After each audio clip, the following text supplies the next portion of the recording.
think I'm crossing into Portugal over this bridge. So this means I'll be putting the clock back 1 hour and I'll be on Irish time. And the other interesting thing is I have not seen one Portuguese car. Not even one. Portugal.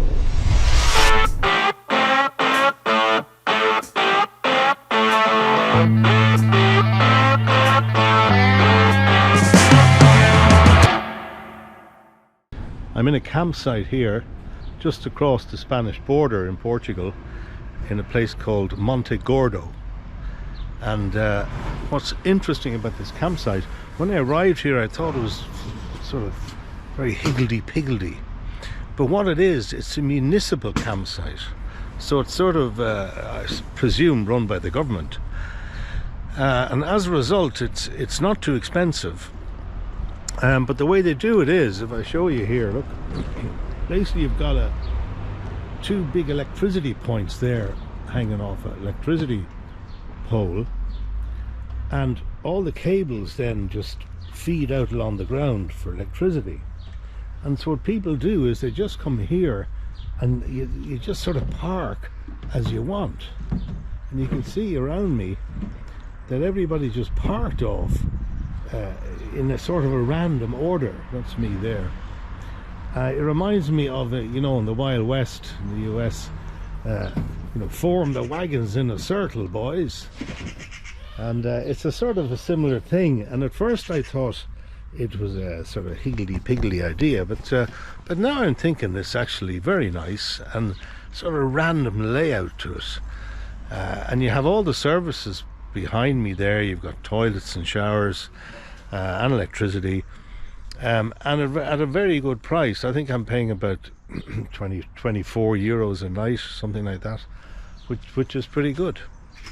So I'm spending 2 nights here, and then I'm going west over to Alvor to stay over there and see what that's like. It's the 4th of July, Monday. Great day for all my American friends across the pond. I'm here in Portugal. I arrived about 3 days ago, and I've checked into a really nice campsite in a town called Alvor in the Algarve. You can see there I'm parked off, everything nicely organized. Very nice campsite. It's just outside the town. It's 1.6 kilometers or 1.5 kilometers from the beach. So I take my bicycle down there, and it's very handy. I decided to stay here for 2 weeks instead of the hopping I've been doing, you know, 2 nights here, 2 nights there. I said I'll stay here for 2 weeks and relax and settle in a bit before I have to go back up to Salou, up near Barcelona, for the 21st of July. So I'm just heading 5 minutes down the road here to buy some bread for lunch to a little supermarket. Nice supermarket. I'm going to nip in here and get some get a nice roll for lunch and some orange juice.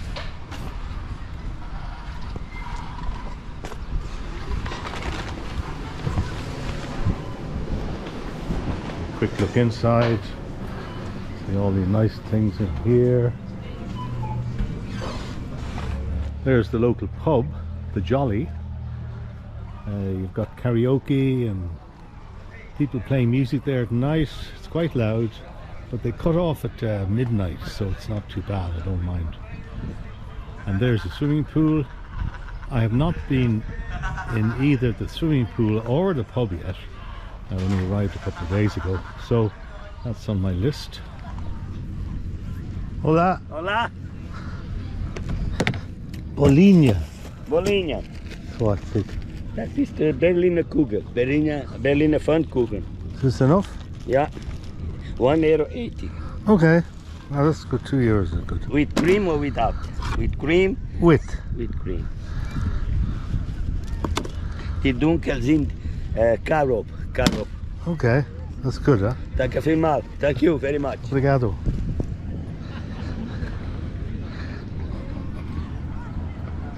So, I've got my hands on a baleen.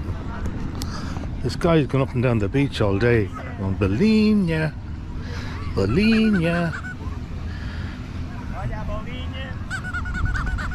was wondering what they were. I bought one.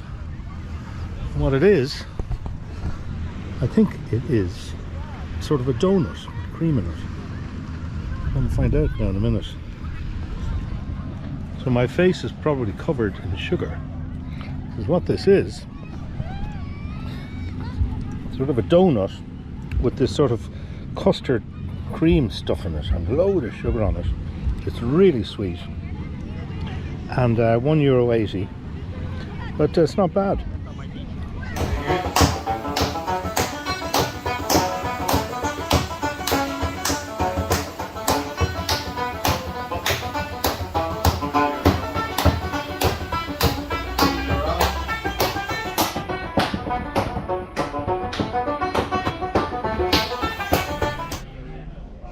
I'm outside Paddy's bar here in Alvor, and there's a big crew inside there. This place is full, a big crowd from Northern Ireland, and they're down here for a wedding on Saturday.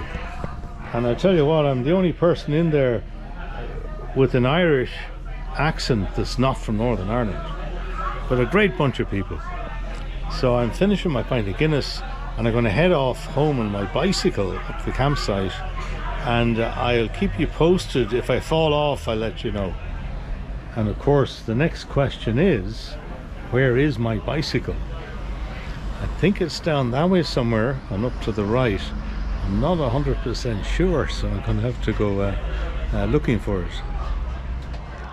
I was out here having one of my roll-ups here with my pint of Guinness, and I met a couple of Scottish guys, younger than me, but and we had a great conversation for about half an hour about working in the oil rigs off Aberdeen, which they had done and which I've done too. And it's amazing that, you know, you can just meet total strangers here, and you can just engage in a great conversation for about half an hour, and you know, everybody has something to say, and at the end of it you say, cheerio, good to meet you, and that's it. You'll never see them again. I thought I'd give you a look at the camera I use to record all my vlogs. It's playing back video at the moment. There she is, and it's a GoPro 10. It's a great little machine. I really love it. I'm shooting in cinematic mode, which is 4K at 24 frames a second, and I'm using linear aspect ratio instead of the wide, because the wide gives you you know, this sort of effect. I don't need wide for most stuff. Linear is just gives a nice frame of view there. And the best thing, I suppose, about this GoPro 10 is that on the front of it you have another screen, so when you're vlogging you can see yourself like that, you know. And it's perfect. I mean, it really is. And then the other thing I have with it, apart from a little tripod, I just use this as a grip to hold it, and it's fantastic. I bought this small rig metal cage for the GoPro 10 to go into. Now, it's fantastic, it really is. The only thing about it is that when you have the camera in this cage, you have to take off the little side door here in the camera. Now when that side door is off, you have a metal one here. The only problem with it is it's not then waterproof. And you'll see the underwater shots that I've taken so far. I've taken the camera out of this case and I've put this side back on again, so it's waterproof. So with the camera back in the metal cage and the tripod holder attached, I just have it like this, and this is how I hold it, and it's really nice. I mean, and then it just goes into my pocket, and it's very unobtrusive and great quality. So this is what I use to make my vlogs.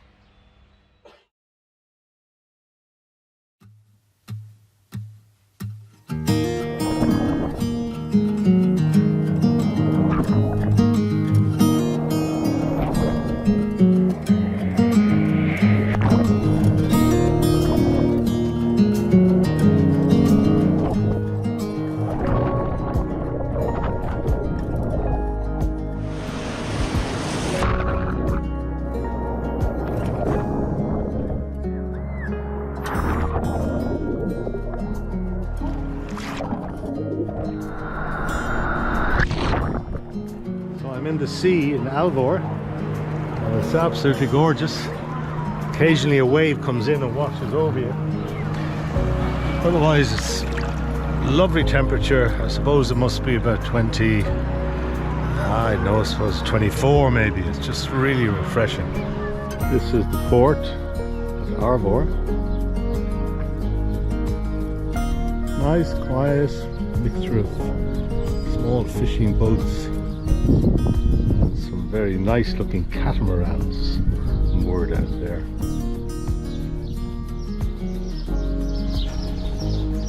They've got all sorts of sheds along here.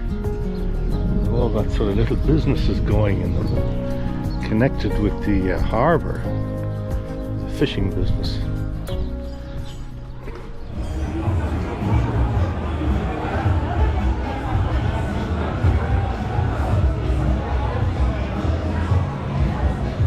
Okay, so I'm down at one end of the main drag here. One of the main drags. There's a couple of streets here in Alvor that are really busy, jammed full of people. And I'm going to attempt to walk up one of them and let's see how we go, okay?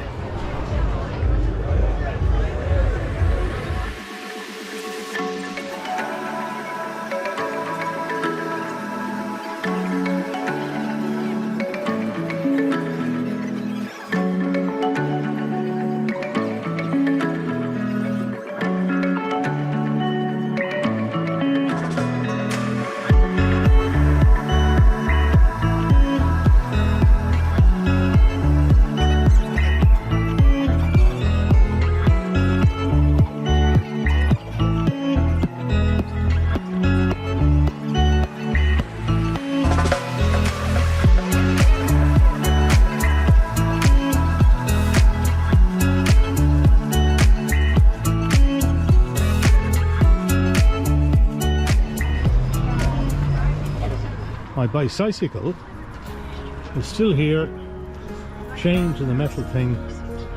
All is good. So let's go home. My temperature gauge in the van tells me it's 28.5 degrees. Right, and it's about 9:30 at night. And it's 26 outside, so it's warmer inside the van. So I've got my portable sort of aircon unit here, which sort of works, you know, it brings the temperature down a little bit, and that blows out here.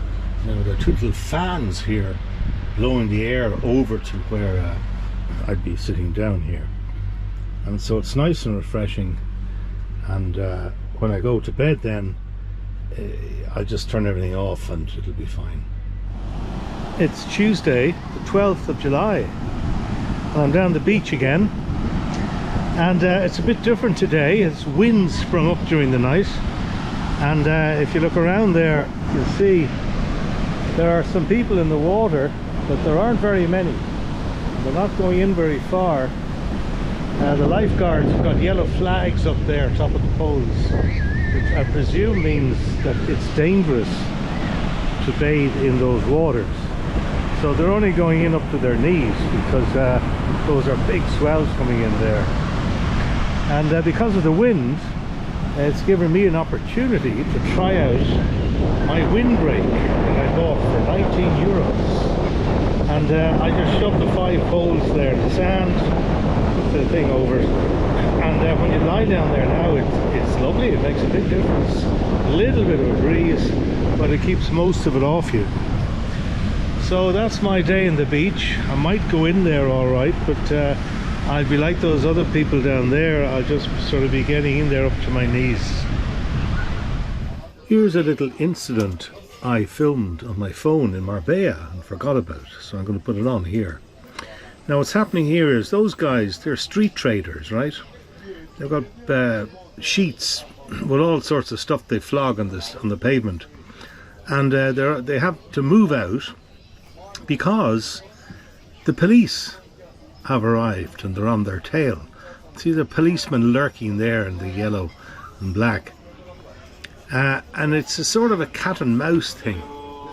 This went on for quite a while. I mean, it went on for about an hour while I was having a meal at the restaurant, and you can see they're back again. Here they are. They set up shop Now it's hard work for these guys. I mean, these poor devils, you know, they're all from North Africa somewhere. It's a hard life. I mean, trekking around selling this stuff on the pavement, I wouldn't do it, you know. But apparently the shopkeepers complained to the police. Oh, they don't pay taxes and this and that. And of course they're eating into the profits that the shopkeepers make. Now see, there's a police van going down the road. So you've got policemen on the street, you've got this police van going down, harassing these guys, and each time they have to up sticks and disappear down on the beach. You see, now here they're off again. And I thought, you know, I actually thought it was a bit mean of the shopkeepers. They're making enough money there anyway in Marbella. Now here's two guys, here's two police and these pog things, look, and they go belting down. And the thing about it is that the police, of course, they're all getting well paid to hang around there, and they love it. Whereas these poor devils have to come and go on the run, if you like, playing this cat and mouse game. Yeah, so you know, live and let live, I think, is my attitude. I mean, you know, they work hard enough. And the other thing is, of course, is that I think the general public don't mind these guys being on the street, and they'll buy old handbags and things off them, even though they're fake or whatever. I mean, that's life, you know, life goes on, and let it be. So this went on. Here's another police car coming, and like I say, the police just kept coming at these guys, and they must have come and gone like this at least 6 or 7 times when I was there. Eventually, I think maybe the police gave up and left them alone. I don't know. I thought that seeing as I'd filmed that on my phone, it was worth just laying it out there. So I'm in Lagos, little town just 20 k's from Alvor. It's actually bigger than Alvor. Okay, well this is exciting. I'm on one of those trains. It's going to take me around Lagos. It's going to take 1 hour. And it's better than walking around, isn't it? You're able to see everything.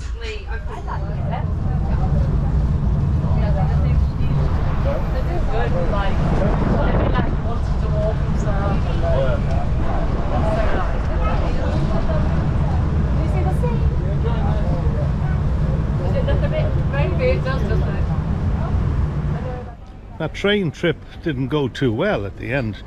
There was a family in front of me with 2 young kids, and the mother was really loud. She was shouting her head off.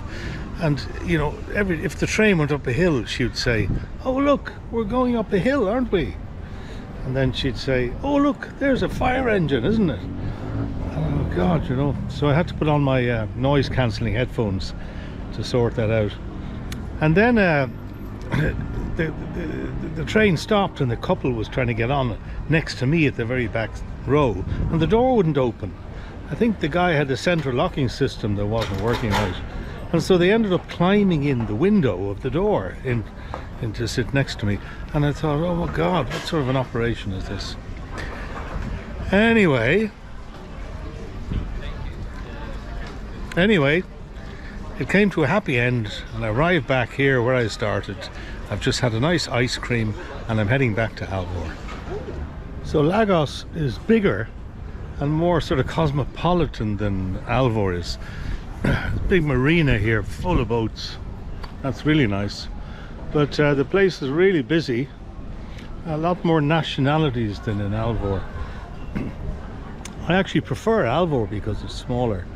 But you know, Lagos it's a nice place, nothing wrong with it.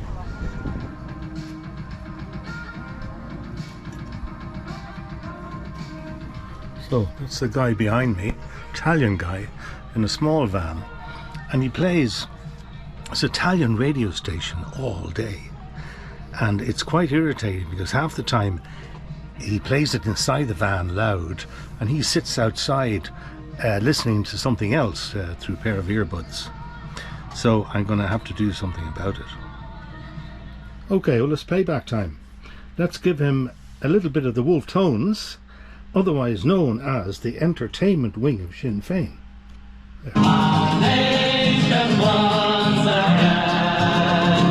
Okay, so I realized when I was editing that YouTube would probably pick up on the copyright on the Wolf Tones music, so I turned down the music and doing a voice over in an attempt to confuse their machines, and let's see how that goes.